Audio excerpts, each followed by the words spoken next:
Welcome back to Black Swan Outdoors, and today we are going to talk about the field knife, how to select a field knife, what is a field knife, and just a few things you might want to know if you are new to knives or new to camping and that kind of thing. So let's talk a little bit first, kind of define what a field knife is.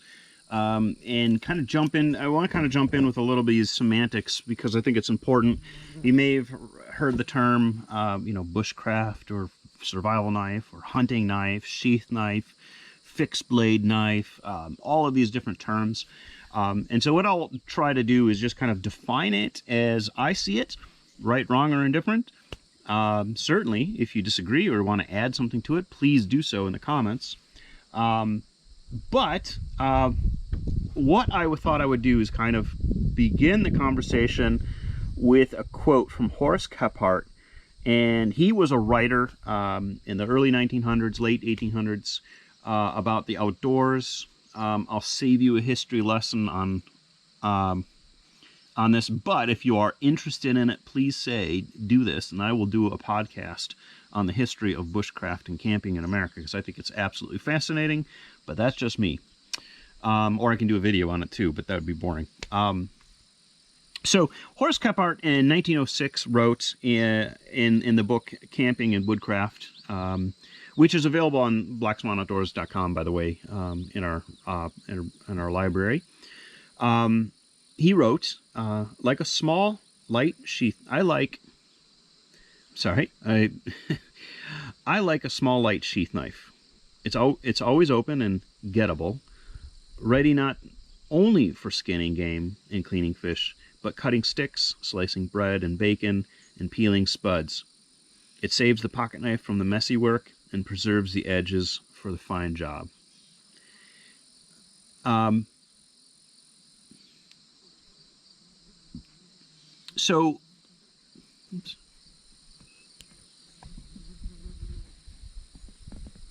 So to me, when we talk about a field knife, it's kind of a general purpose knife, but not as general purposed as like a pocket knife would be. And so I like to separate knives into kind of general purpose knife versus a specific purposed knife. And so you can have a kitchen knife that's designed for a specific task in the kitchen. And there's a plethora of different types of kitchen knives, from paring knives to chef knives to cleavers or whatever. And they all have different roles, different tasks in the kitchen. And over the course of using a knife, if you cook a lot, having a more specialized tool for the job that you're doing makes a lot of sense. If you don't cook a lot, then a chef's knife and a paring knife is a pretty good start. Pretty much cover a lot of, maybe a serrated knife. You can cover quite a bit in the kitchen.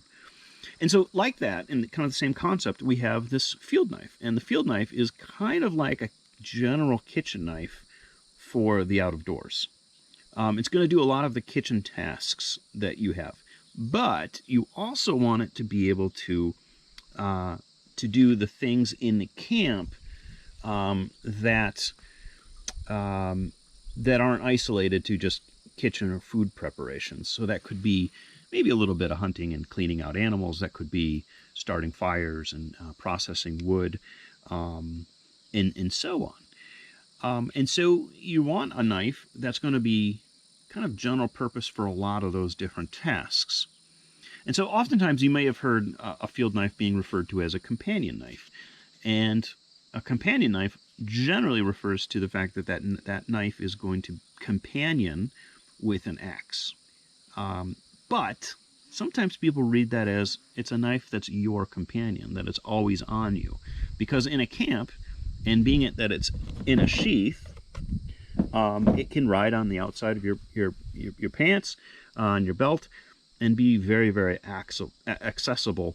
More so than an axe would. You're not going to be walking around with an axe in your campsite as much as you would having that knife.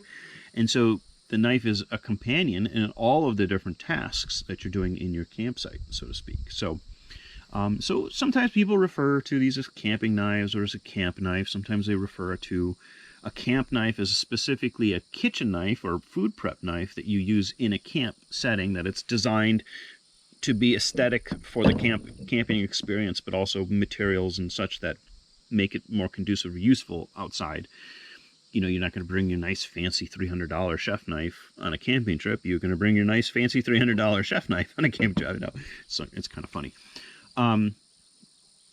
So with that being, it's a kind of a companion with you, then being it that it is a sheath knife or a fixed blade knife is an important part. And that's kind of what Horace was getting to, is that, you know, you don't want to, if you can get away with it, you don't want to do messy jobs with a pocket knife where you have to clean on the inside of this, or jobs that are, you're doing fire prep as well. You can leave your pocket knife for very fine cutting and very sharp, things that you need a really sharp knife for, that you don't have to worry that you're dulling your knife out. Now, Kephart and was a subscriber to Nessmuck, who was also a writer around that time, who came up with this idea of the trio. And so he Nessmuck, or William Sears, wrote about having, in a camp, you would have your sheath knife or fixed blade knife, a pocket knife, generally, had a couple blades on that, and then you paired that up with a small camp axe or full-size axe. And that would cover you in terms of most of the tools that you would need for many different camp tasks. Certainly over the course of time, we've evolved, and now we rely more on gear than we do on tools, like axes, knives, or fire. So we have camping stoves for primary cooking instead of a campfire. We have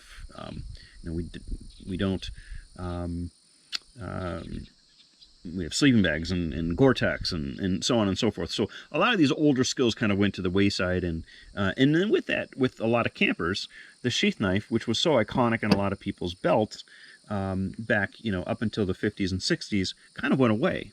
And so bushcraft and bushcrafting kind of as a revival has brought back this kind of idea, so to speak. So sometimes these knives are referred to as bushcraft. Now, to me, if I was looking specifically for a bushcraft knife, I would look for something that's going to have a little bit more bite to it, that you're going to be doing a little bit more carving and a little less cooking. But that's just me. Some people want a knife that's, focused to a specific task, and I think that's okay. And so when you're looking for a knife, there are all sorts of different variables. There's different prices. There's different steels and grinds and sheath options, and I think that you can really your head can really spin with everything that's out there. So it can be hard, and sometimes these knives overlap with each other. So some people might be very dogmatic and say, well, these are the features of a bushcraft knife versus this is the feature of a hunting knife versus this is the feature of a survival knife.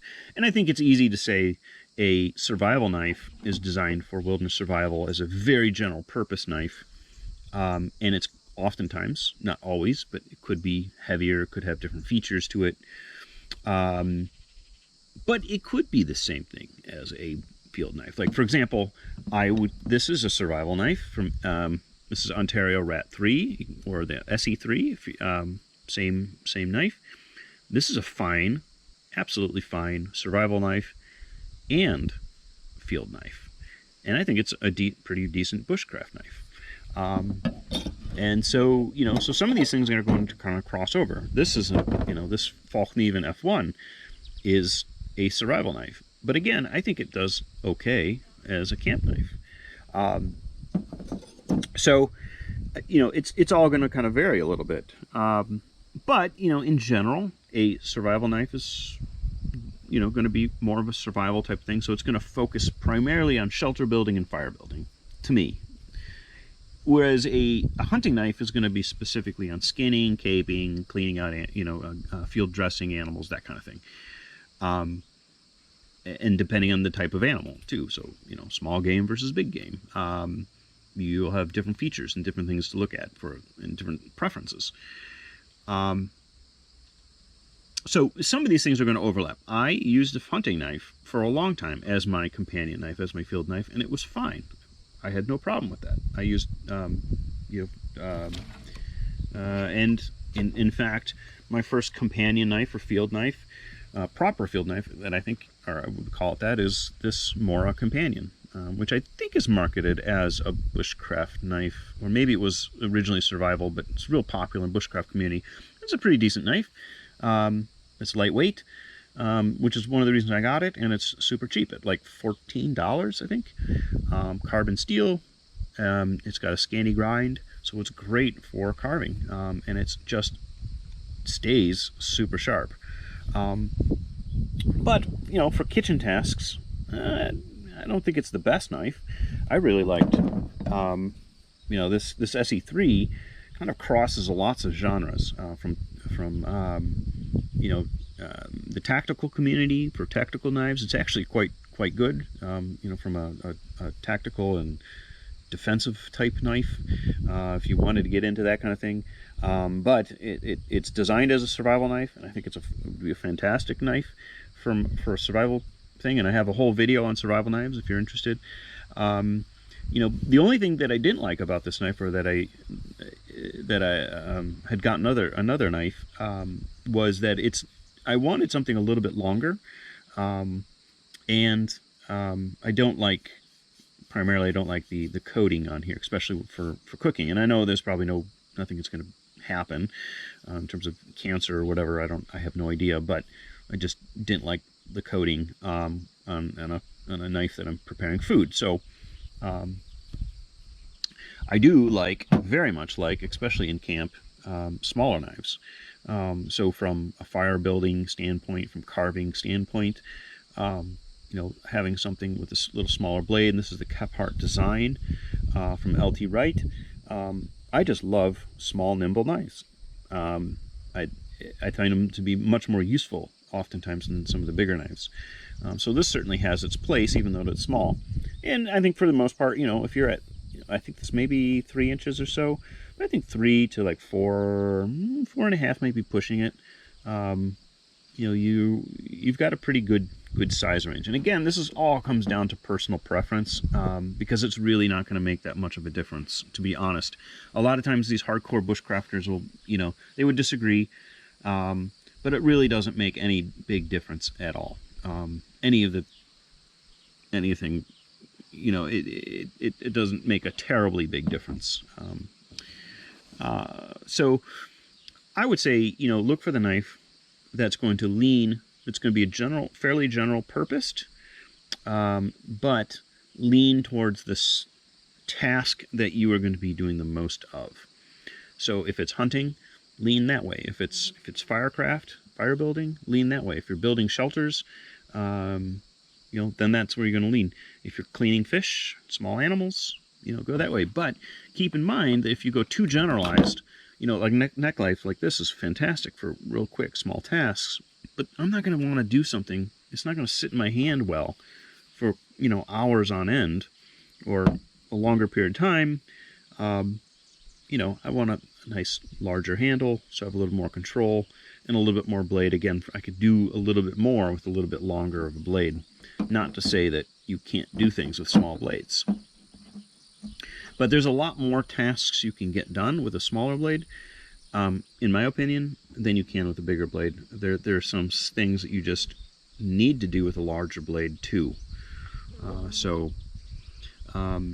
You know, so that's kind of where I would sit on that. I hope that was helpful.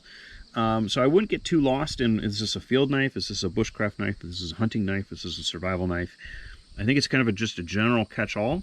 But what I would say is that it's a camp knife, a field knife, a companion knife, have these functions in the camp of fire, kitchen, and maybe a little bit of you know, cleaning animals and that kind of stuff. That's what we're into. So it's kind of interfacing, and it's going to do well all of those things.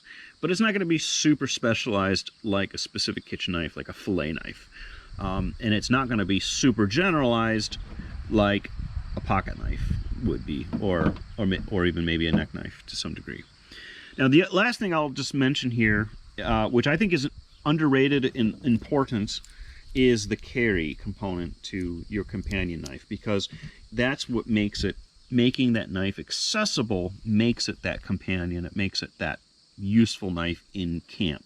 So I think having the ability to carry that is an important topic. So having a good sheath, and this is always hard because not all good knife makers are good at making sheaths. So good knife makers will realize that they're not making good sheaths, and they will outsource a good sheath.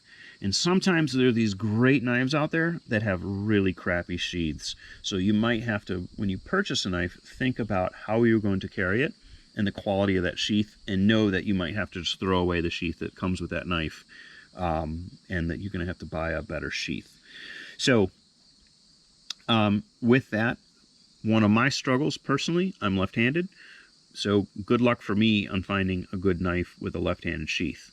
That becomes a factor to me, and I think that's an important factor. I will not buy a knife that doesn't have a left-handed version of that knife. I just won't do it, because I know I'm going to have to buy a left-handed sheath anyway, so I'll just find another model. So the primary way you're going to carry your knife is going to be on your belt, and the safest and best way to carry a knife is on your dominant side, on the hip. So you want it behind your front pocket and on your hip, so it's just up on your butt. And then you want the blade to be sitting back behind your body. And that's going to be the safest way to carry it. So you don't want to carry the knife with the sheath, with the blade forward. Now, that's the standard. That's the main way to do it. That's the safest way to do it. That's the most comfortable and the most accessible. Now, as an extension to that, you'll see some people are going to offer some accessories on their sheaths. Like this sheath has a dangler. Now, some people say, I hate danglers. Well, that's fine. Oftentimes you have a second belt loop on here, and you can just remove the dangler.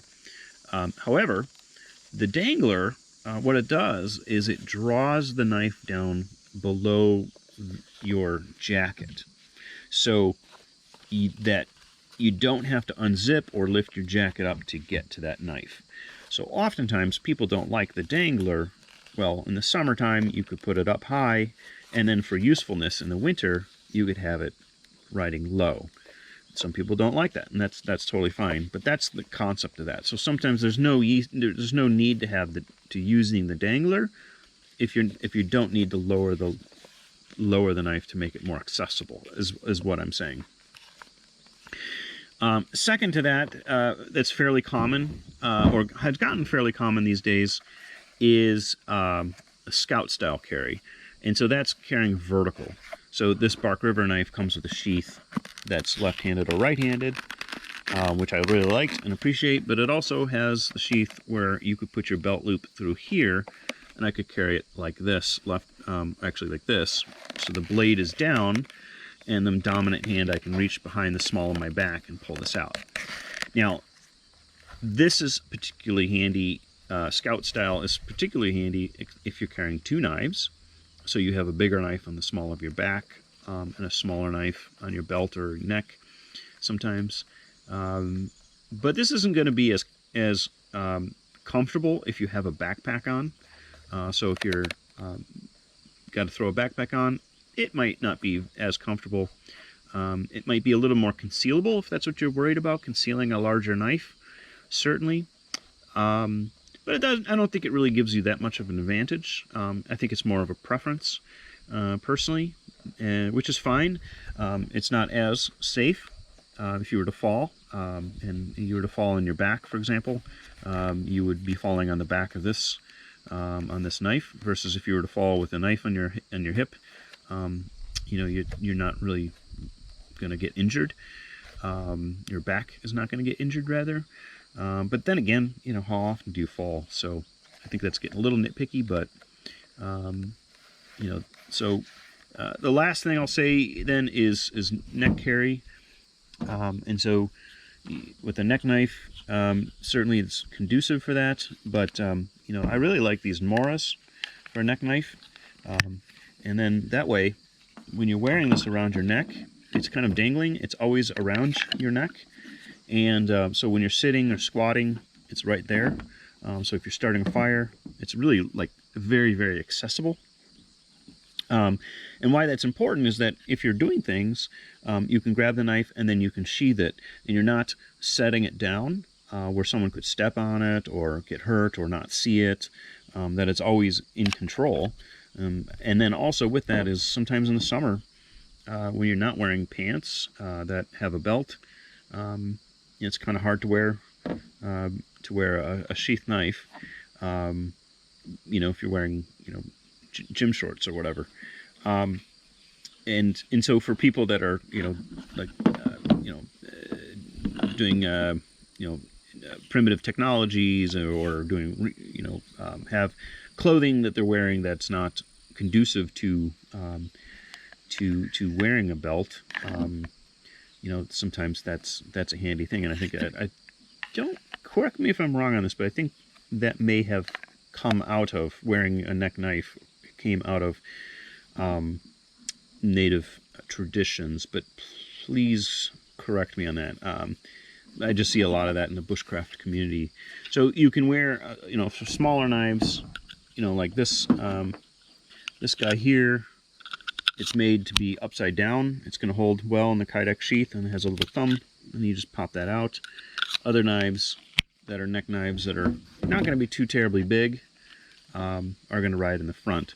So this little LT Wright knife would be fine as a neck knife on the front. Now, again, like Scout Carry, it's not the safest often, but it might be more convenient. And if you're wearing a jacket, certainly the neck knife could be over your jacket. And again, very accessible. That accessibility is part of what makes the field knife the field knife. So hopefully this was helpful. I will do some more knife videos. I can certainly do some reviews if you want. But I would say that look for the knife that you like the best, gives you the features that are going to be best for you. And if you lean more towards hunting, then get that hunting knife. And if you lean more towards firecraft or carving, then get the knife that's better for those tasks. If you're Rambo, get the Rambo knife. Whatever makes you feel great in the camp and makes your experience camping more fun and enjoyable. That's what you want to err on. So you don't have to spend a lot of money to get a good knife. $14 for a Mora, and it's fine. You don't have to get the more expensive super steels and all that pretty knives, custom knives and that stuff. It's but they're there for you. So hopefully this video is good for you. If you got any questions, please leave them down below. If I've left anything out, again, please let me know, and enjoy.